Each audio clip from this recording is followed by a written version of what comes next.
This is the guitar that started this madness. So the main hero of this video is going to be this 1993 RG570GF. Hello, my name is Michał and I'm on Ibbyhead. This channel is a journey to document every Ibanez guitar ever made.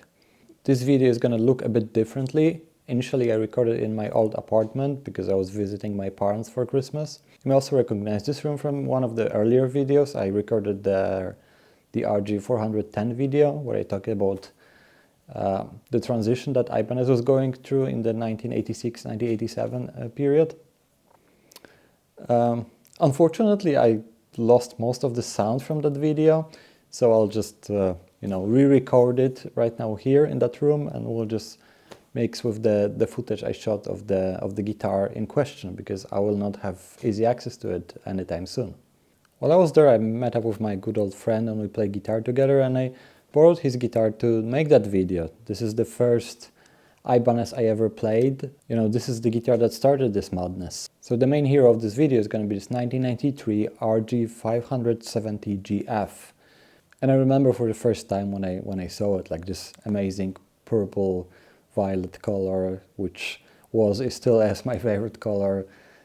This kind of flame that I didn't know back then that was kind of fake, but also this massive hard-edged Ibanez RG body that started this whole obsession. So let's dig into this guitar, what it is. So as always, let's dig into the name, as we do on this channel. RG is obviously for the RG series. 500 is for 500 series. This was like at that time kind of like the upper tier of standard Ibanez guitars. They were sporting V8, S1, V7 combination. Very good hardware, and they were nearly the best what you could buy from Ibanez at the time, apart from 700 series and custom shop. 70 is a standard designation for Ibanez for HSH combination guitars, which it has, and it has not common suffix GF, which stands for gravure flame or gravure top. Gravure is a technique of like printing some pattern on very thin piece of wood or paper to make it like as a decoration. That's why those guitars with the gravure top gained among Ibanez community the regulatory term printed top, because it's not real flame maple that you can see it.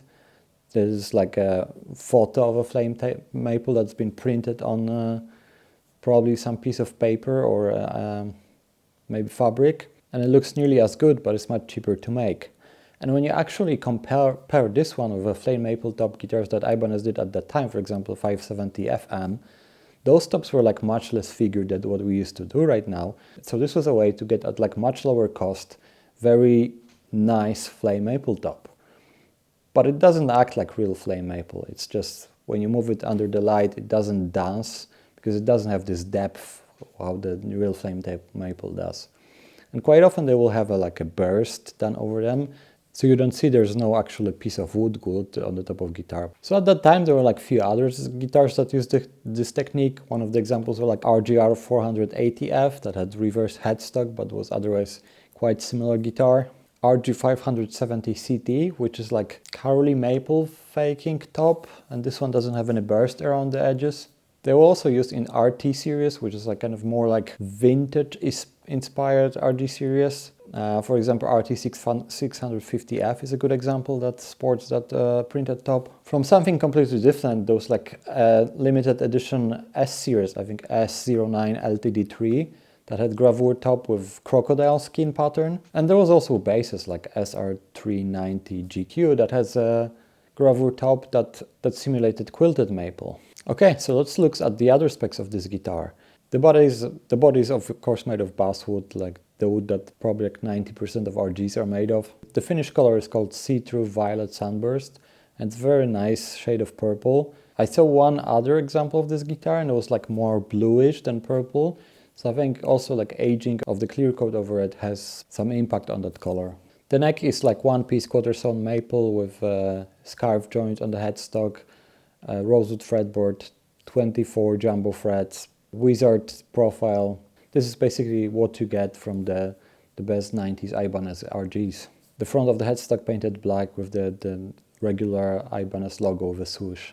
Something that sticks out on this guitar is the hardware color. Ibanez every now and then is experimenting with the gold hardware on the RGs, and this is one of the examples.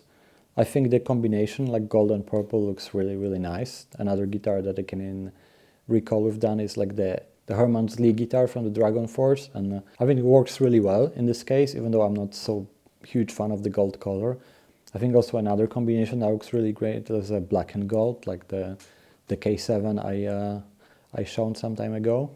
And as you can see, it's been like pretty used on this guitar. Like the bridge was like so played over the years that it looks like it's been like somebody went at it with an angle grinder, or maybe they did, I have no idea. It's 500 series, so it's really high quality hardware. We have Godo tuners, we have Mighty Low Pro Edge tremolo, the best tremolo that you can get in Ibanez. The top lock, string locks, that together they create the double locking system.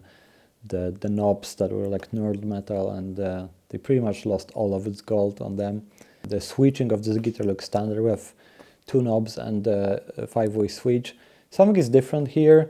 One of the knobs works as a master volume, and with the second you can blend in single if it's a position that single coil actually is connected in, so basically middle 3 positions. From the factory it was a standard 5-way switch and master volume, master tone, but it's been modded over the years, and also it has upgraded pickups. It has a set of DiMarzios, tone zone in the bridge. I think it's a blued velvet in the middle and Air Norton in the neck. And I think it was like most popular modding setup. In a standard, we would have like a barrel jack, but it's been changed over the years. It's like have non-standard plate mounted jack, but you can still see it would have been barrel jack because on the back of the guitar we have like 3 cavities for tremolo, for the electronics bay, and for the jack cover. The tremolo cover has this transparent cover. It was made from some, I think, food container that's been reused for that purpose. So it's pretty cool. It's been like that since my friend bought it, so previous owner did it. It's like became a vibe of this guitar. I first saw this guitar in person when in some show we did in high school.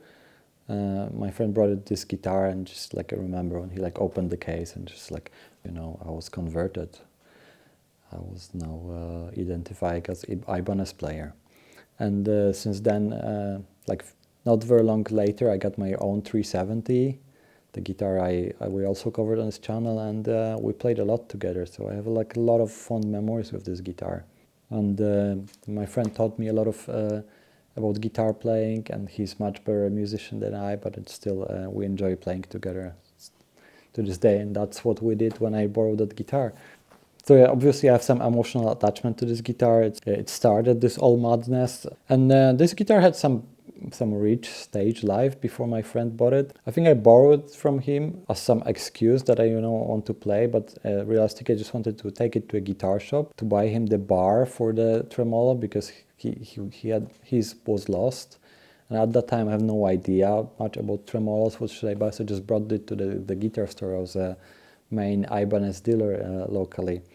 And when I brought it in, the guys at the store like straight away recognized guitars and like told me like who was playing it and so on as a previous owner. I don't remember right now, but it was some like locally known musician. So it's pretty cool that it has like, some provenance, some history behind it, and you can see on it that it has a tough life. That the finish is cracked here and there. There's like a lot of marks and so on. The fingerboard is like really played in, but it's just adds the spirit to this guitar. It's also really fun to play because of that, because it's already like you're not worried you're gonna just add a small scratch on it, and it's just the neck feels amazing, and it's just like really fun guitar to play because of that. And yeah, I really enjoy it, and I'm sure I'm gonna borrow it once more again when I kind of shows you that are not just pieces of like wood and metal. They just create memories and emotions, and this happened to be like